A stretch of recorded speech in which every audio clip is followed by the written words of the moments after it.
வணக்கம் ஜோதி நண்பர்களே. 2026 குரு பெயர்ச்சி பலன்கள். 2026 ஜூன் மாதம் குருவானவர் மிதுன ராசியிலிருந்து கடகராசிக்கு பெயர்ச்சியாகி அங்கே உச்ச கதியில் அடுத்த ஒரு வருட காலத்துக்கு சஞ்சாரம் செய்வாங்க. இந்த வருடத்தினுடைய இறுதியில் குருவுக்கு கேதுவனுடைய சேர்க்கை என்பதும் கிடைக்கும். பொதுவாக ஜோதிடத்தில் எந்த ஒரு கிரகமே உச்சம் பெறக்கூடிய நிலை அப்படிங்கிறது விசேஷமாக பார்க்கப்படும். காரணம் என்னென்னா, ஒரு கிரகம் உச்சம் பெற்றிருந்ததா அது ராசி நிலைகளுக்கு ஏற்ப கட்டாயமாக அதனுடைய பலனை கொடுத்துரும். அப்போ இந்த குரு உச்சம் பெறக்கூடிய நிலை அப்படிங்கிறது ரொம்பவுமே விசேஷமானது. காரணம், கிரகாதிபத்திய வகையில் குருவானவர் முழு சுப கிரகம் அப்படின்னு சொல்லக்கூடியது. அதனால் ஒரு சுப கிரகம் உச்சம் பெறக்கூடிய நிலை அப்படிங்கிறது எப்போவுமே ஒரு சாதகமான பலன்களை கொடுக்கும், நல்ல விஷயங்களை கொண்டு வந்து சேர்க்கும். ஜென்ரலாகவே குரு உச்சம் பெறக்கூடிய காலகட்டங்கள், ஆட்சி நிலை பெறக்கூடிய காலகட்டங்கள் என்ன ஆகும் அப்படின்னு பார்த்திங்கன்னா, எல்லா விஷயங்களுமே சமனாகும். எந்த ஒரு காரியமாக இருந்தாலும் அது நடுநிலையோடு செயல்படும். அதாவது ரொம்ப ஓவர்ஃப்ளோவாக போயிட்டுருக்கிற விஷயங்கள் எல்லாத்தையுமே குறைச்சி சமநிலைக்கு கொண்டு வரும். ரொம்ப அடிமட்டத்தில் இருக்கக்கூடிய விஷயங்கள் எல்லாத்தையுமே டெவலப் பண்ணி அதையும் ஒரு சமநிலைக்கு அது கொண்டு வந்து சேர்க்கும். ஸோ இப்படி எல்லா விஷயங்களையுமே நிறை குறைகளுக்கு தகுந்த மாதிரி அதை சமன்படுத்தும், பண்படுத்தும்னு சொல்லலாம். இந்த குருனுடைய நிலையானது இந்த அராஜக விஷயங்களையும் கொஞ்சம் கட்டுப்படுத்தவே செய்யும். அதாவது அதர்ம விஷயங்கள் குறைந்து தர்ம விஷயங்கள் மின்னுயிரும் சொல்லலாம். தவிர இந்த இயற்கை சம்பந்தப்பட்ட விஷயங்களும் கூட நல்ல வகையில் பயன் தரக்கூடிய வகையில் அமையும். அதனால் இந்த குரு உச்சம் பெறக்கூடிய அந்த காலகட்டங்களில் பார்த்திங்கன்னா நல்ல மழை வளம் என்பது இருக்கும். விவசாயம் சார்ந்த வியாபாரங்கள் அப்படிங்கிறது நல்லபடியாக அமையும். ஆன்மீகம், அறிவியல், கல்வி ரீதியான விஷயங்கள், வித்வத்தன்மை பலம் பெறக்கூடிய நிலைகள், குழந்தைகளுடைய முன்னேற்றம் சார்ந்த விஷயங்கள், சொத்து சுகங்கள் சம்பந்தப்பட்ட விஷயங்கள், பொருளாதார நிலைகள், இது எல்லாமே பார்த்திங்கன்னா ஒரு சீரான நிலைகளுக்கு அது மாற ஆரம்பிக்கும். அதாவது எந்த ஒரு நிறை குறையும் இல்லாத அமைதியான சுமூகமான நிலைகள் எதுவோ அந்த நிலைகளுக்கு கொண்டு சேர்க்கும். அதற்கான வழிகளை இந்த காலகட்டம் காமிக்கும். சுருக்கமாக சொல்லணும்னா, ஒரு பீஸ்ஃபுல்லான லைஃபுக்கு என்ன தேவையோ அந்த விஷயங்கள் இந்த காலகட்டங்களில் மேலோங்கும் அப்படின்னு சொல்லலாம். பொருளாதாரம் அப்படின்னு சொல்லும்போது இப்போது தங்கம் அப்படிங்கிறது ரொம்ப ட்ரெண்டிங்காக இருக்குது. ரொம்ப நாளுக்கு நாள் உயர்ந்துக்கிட்டே இருக்குதுன்னு சொல்லிகிட்டு இருக்குது. நிறைய பேர் தங்கம் விலை அப்படிங்கிறது உயரும் உயரும் அப்படின்னு சொல்லிகிட்டு இருக்காங்க. ஆனால் நான் இந்த வருட பலன்களையும் சரி, இதற்கு முன்னாடி போட்ட சனிப்பெயர்ச்சி பலன்களையும் சரி, தங்க நிலை அப்படிங்கிறது கரெக்ஷன் ஆகும் தான் சொல்கிறேன். குறிப்பாக இந்த வருட கடைசி வரைக்கும் பார்த்திங்கன்னா தங்கத்தினுடைய விலை கொஞ்சம் குறைஞ்சிட்டு தான் வரும். பெரிய அளவில் மேலே போகிறதுக்கு வாய்ப்பு இல்லை. இந்த கேதுவனுடைய சேர்க்கையெல்லாம் குரு கிராஸ் பண்ணதுக்கு அப்புறமா தங்கத்தில் சிறு சிறிதாக முதலீடு பண்ணுங்கள். அது உங்களுக்கு லாங் டேர்மில் ஒரு நல்ல அசட்டாக அமையும். இப்போதைய நிலையில் வெயிட் பண்ணுறது தான் நல்லது. அதைத்தான் கிரகங்கள் சொல்லுது. ஸோ பொதுவான வகையில் இந்த குருவனுடைய அமைப்பானது எல்லா விஷயங்களையுமே ஒரு சமச்சீரான வகையில் செயல்படும்னு சொல்லலாம். இனி மேற்கொண்டு உங்களுடைய ராசி மற்றும் லக்னத்துக்கு இது என்ன மாதிரியான பலன்களை கொடுக்குது அப்படிங்கிறத பார்க்கலாம். நீங்கள் சொல்லக்கூடிய விஷயங்கள் எல்லாமே உங்களுடைய ராசிக்கும் பொருந்தும், லக்ன ரீதியாகவும் அது பொருந்தும். கன்னி ராசி, கன்னி லக்னம். கன்னியை பொறுத்த வரைக்கும் குரு இது வரைக்கும் 10ஆம் இடத்துல சஞ்சாரம் செய்தாங்க. இனி அடுத்த ஒரு வருட காலத்துக்கு உங்களுடைய லாபஸ்தானத்தில் சஞ்சாரம் செய்வாங்க, அதுவும் உச்சகதியில். பொதுவாகவே லாபஸ்தானத்தில் எந்த ஒரு கிரகம் இருந்தாலும் அது ஸ்தானாதிபத்திய வகையில் அது நல்ல பலன்களை கொண்டு வந்து சேர்க்கும்.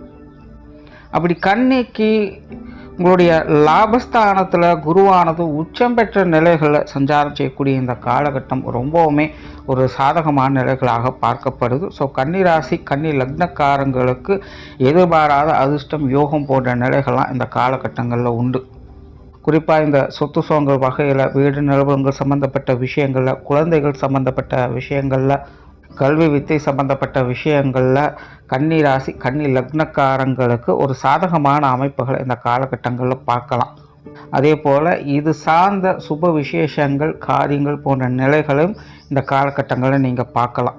கண்டிப்பாக கன்னிராசி கன்னி லக்னத்தாருடைய இல்லங்களில் அடுத்த ஒரு வருட காலத்துக்குள்ளே ஒரு சுப விசேஷம் அப்படிங்கிறது நடக்கும். அது திருமண விஷயங்களாக இருக்கலாம், குழந்தைகளுக்கான சுப காரியங்களாக இருக்கலாம், அல்லது பெற்றோர்களுக்கான சுப காரியங்களாக இருக்கலாம்.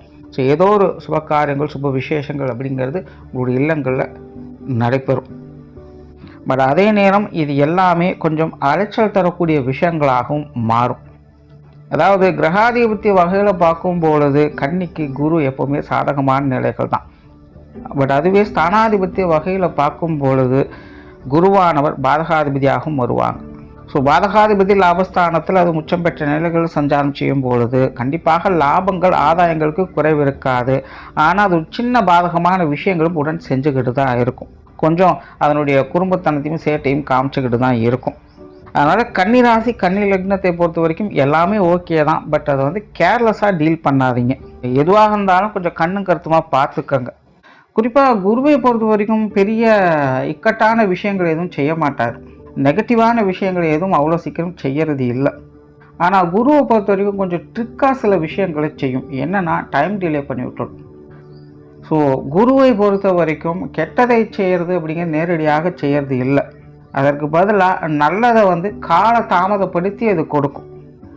பொதுவாக மனிதர்களுக்கு ஒரு இயல்பு என்னென்னா, பசி எடுக்கும்போது சாப்பிட்டாதான் பசி அப்படிங்கிறது தீரும். ஆனால் பசியே வெறுத்து போச்சுன்னா அதுக்கப்புறம் சாப்பிட்டாலும் அது திருப்தி அப்படிங்கிறது கிடைக்காது. ஸோ அப்படி தான் சில விஷயங்கள் கால தாமதமாக கிடைக்கக்கூடியது நமக்கு பெரிய அளவில் அது திருப்தியை கொடுக்கறது இல்லை. நல்லது தான், கிடைச்சது சந்தோஷம்தான். ஆனாலும் அதனால் என்ன பிரயோஜனம் அப்படின்னு கேட்குற மாதிரி தான் இருக்கும். ஸோ அந்த மாதிரி சில குதர்க்கமான வேலைகளையும் செய்யலாம். ஸோ கன்னிராசிக்காரங்க அதை கொஞ்சம் கவனமாக பார்த்துக்கங்க. மற்றபடி குரு அப்படிங்கிறது நல்ல விஷயங்களை தான் கொடுக்கும். அதில் எந்த ஒரு பிரச்சனையும் இல்லை. தொழில் வேலை உத்தியோகம் சம்மந்தப்பட்ட விஷயங்கள் கண்டிப்பாக கன்னிராசி கன்னி லக்னக்காரங்க இந்த காலகட்டங்கள் நல்ல விஷயங்களை பார்க்கலாம். இதற்கு முன்னாடி 10ஆம் இடத்துலேருந்து படாதபாடுபடுத்திட்டார். அதாவது வேலை மட்டும்தான் செய்கிறோமே தவிர அந்த ரிஸ்க்கு ஏற்ற ரிவார்டு இல்லாமல் போயிடுச்சு. ஸோ அந்த பிரச்சனைகள்லாம் இந்த குரு பயிற்சிக்கு பிறகு கன்னிராசி கன்னி லக்னக்காரர்கள் முழுவதுமாக மாறும். ஸோ தொழில் வேலை உத்தியோகமாக ஒரு நல்ல விஷயங்கள் இந்த காலகட்டம் பார்க்கலாம். நிறைய ஆதாயம் தரக்கூடிய விஷயங்கள், அனுமூலமாக மாறக்கூடிய விஷயங்கள் எல்லாமே நல்லபடியாக அமையும். வெளியூர் மற்றும் வெளிநாடு சம்பந்தப்பட்ட விஷயங்களை மட்டும் கொஞ்சம் கவனமாக இருங்க. குறிப்பாக இந்த வெளியூர் சம்மந்தப்பட்ட விஷயங்கள் கொஞ்சம் அலைச்சலை கொடுக்க தான் செய்யும். வெளிநாடு சம்மந்தப்பட்ட விஷயங்கள் கூட ஓரளவுக்கு அனுசரித்து போகலாம். பட் பொதுவாக இந்த விஷயங்களில் கொஞ்சம் நிதானத்தோடு செயல்படுறது நல்லது. அதே போல் வேலை மாற்றங்கள், தொழில் மாற்றங்கள், இடமாற்றங்கள் போன்ற விஷயங்கள் எல்லாமே இந்த காலகட்டங்கள் கன்னிராசி கன்னி லக்னக்காரங்களுக்கு சாதகமாக தான் இருக்கும். பொருளாதார ரீதியாகவும் இந்த காலகட்டங்கள் ஓகே தான். பட் என்னென்னா கன்னியை பொறுத்த வரைக்கும் இது ஓகே அப்படின்னு சொல்லக்கூடிய நிலைகளாக தான் இருக்குது. ரொம்ப நல்ல விஷயம் அப்படின்னு சொல்லக்கூடிய நிலைகள் இல்லை. கண்டிப்பாக கன்னியை பொறுத்த வரைக்கும் பொருளாதார ரீதியான வரவுகள் அப்படிங்கிறது கண்டிப்பாக இருக்கும். பட் அதை சரியான முறையில் சேமிப்புகளாக மாற்றுறது அப்படிங்கிறது உங்கள் திறமை பொறுத்து தான் இருக்குது. ஏதோ ஒரு வகையில் செலவுகள் அப்படிங்கிறது இருந்துக்கிட்டு தான் இருக்கும். சுப செலவுகளாக கூட அது இருக்கலாம். நல்ல விஷயம் என்னென்னா வரவுகளுக்கு குறைவு இருக்காது. அதில் நீங்கள் தைரியமாக இருக்கலாம். ஆனால் வரவுகளை சேமிப்புகளாக மாற்றுறது அப்படிங்கிறது உங்கள் திறமை தான். இந்த கடன் சார்ந்த விஷயங்கள், கொடுக்கல் வாங்கல் விஷயங்கள் இதெல்லாமே கொஞ்சம் சுமூகமாகவே இருக்கும்.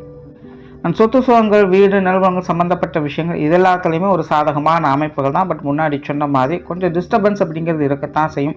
கொஞ்சம் சிரமங்கள் அப்படிங்கிறது உடன் இருக்கத்தான் செய்யும். ஆனால் ஆதாயங்களும் அனுகூலங்களும் கண்டிப்பாக இருக்குது. முயற்சியை கைவிட்டுடாதீங்க.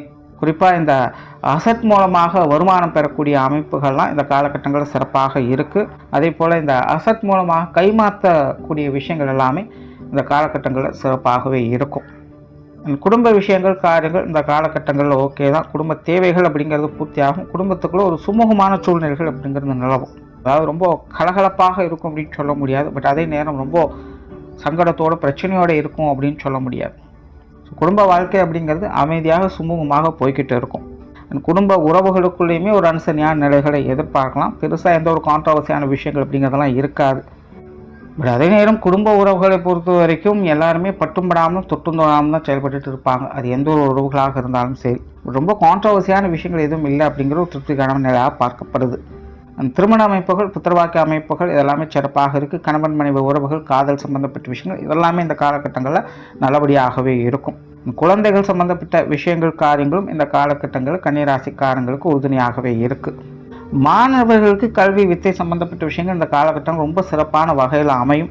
குறிப்பாக இந்த இடமாற்றங்கள் போன்ற விஷயங்கள், மேல் படிப்பு பட்டப்படிப்பு போன்ற விஷயங்கள்லாம் மாணவர்களுக்கு ரொம்ப நல்ல முறையில் கை கொடுத்து உதவும் சொல்லலாம். ஸோ மாணவர்களுக்கு இது ஒரு நல்ல சிறப்பான காலகட்டமாக தான் இருக்குது. கன்னிராசி கன்னி லக்னத்தை பொறுத்த வரைக்கும் இந்த உடல்நலம் சார்ந்த விஷயங்கள் கொஞ்சம் அசௌகரியங்கள் இருக்கத்தான் செய்யும். ஸோ இந்த உடல்நலம் சார்ந்த விஷயங்கள் மட்டும் கொஞ்சம் கவனம் என்பது தேவைப்படும். ஸோ ஓவராலாக இந்த கன்னிராசி கன்னி லக்னத்தை பொறுத்த வரைக்கும் இந்த குரு பயிற்சி ஒரு சாதகமான பயிற்சியாகவும் ஆதாயம் தரக்கூடிய ஒரு பயிற்சியாகவும் தான் இருக்கும். பட் இதெல்லாமே ரிஸ்க்குக்கேற்ற ரிவார்டு அப்படிங்கிற நிலைகளில் தான் செயல்படும். அதனால் எந்த ஒரு விஷயத்திலும் உங்களுடைய முயற்சியை கைவிட்டுடாதீங்க. நன்றி, வணக்கம், வாழ்க வளமுடன்.